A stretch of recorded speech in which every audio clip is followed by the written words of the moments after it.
রুই মাছটাকে প্রথমে হচ্ছে কি ভালো করে মাখিয়ে নেওয়া হচ্ছে নুন আর লঙ্কা দিয়ে, নুন লঙ্কা হলুদ দিয়ে। প্লিজ চ্যানেলটাকে সাবস্ক্রাইব করবেন। তেল দিচ্ছি।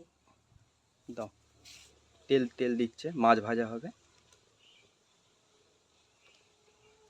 মাছ দেওয়া হচ্ছে, ঠিক আছে। মাছ ভাজা হচ্ছে। প্লিজ চ্যানেলটাকে সাবস্ক্রাইব করবেন প্লিজ। ডাঁটা আলু দিয়ে টমেটো দিয়ে এই মাছ ভাজা হচ্ছে, মাছের ঝোল রান্না হবে। দেখো একজন বয়স্ক বুড়ি রান্না করছে। আলুটা দেওয়া হচ্ছে, আলুটা ভেজে নেওয়া হচ্ছে মাছ ভাজার পর। দেখে নাও, ভেজে নেওয়া হচ্ছে। দেখো সাবস্ক্রাইব করবেন প্লিজ দয়া করে। আলু ভাজা হয়ে গেছে, আলুটা তুলে নেওয়া হচ্ছে। দেখে নাও, দাও। পেঁয়াজ দেওয়া হচ্ছে, আদা বাটা। কি যাচ্ছে এটা? আদা, এটা কি দেওয়া হচ্ছে? লঙ্কা, হলুদ। ভালো করে কষে নেওয়া হচ্ছে জিনিসটা, ফ্লেভারটা এসেছে। দেখো কিরকম। সজনে ডাঁটা দেওয়া হচ্ছে, দাও। ডাঁটা দেওয়া হলো, লবণ দেওয়া হচ্ছে, তার সাথে অল্প জল দেওয়া হচ্ছে, দিয়ে কষা হবে।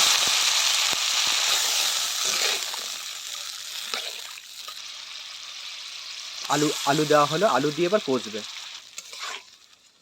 মাটির চুলে রান্না করা হচ্ছে, দেখতে পাচ্ছ তোমরা। দেখো এখানে কাঠ আছে, মাটির চুলে রান্না করছে, ঠিক আছে।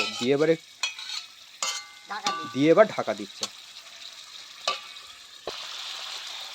টমেটো দেওয়া হলো, টমেটো দিয়ে ভালো করে একটু কষে নিয়ে এবার ঢাকনা চাপা দেবে। দাও, জিরে মরিচ বাটা দেওয়া হলো, ঠিক আছে, দিয়ে ভালো করে ঘেঁটে দেওয়া হচ্ছে। মাছ দেওয়া হচ্ছে, দেখো মাছ দেওয়া হচ্ছে, মাছ দেওয়া হচ্ছে। মাছ দিয়ে একটু ঘেঁটে দেবে।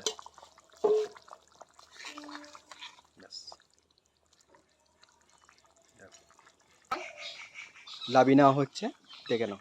মাছের তরকারি হয়েছে। প্লিজ সাবস্ক্রাইব করবেন চ্যানেলটা। হয় দেখো লাবি নেওয়া, দেখো কত সুন্দর হয়েছে। দেখো তরকারিটা, দেখো হয়ে গেছে তরকারি।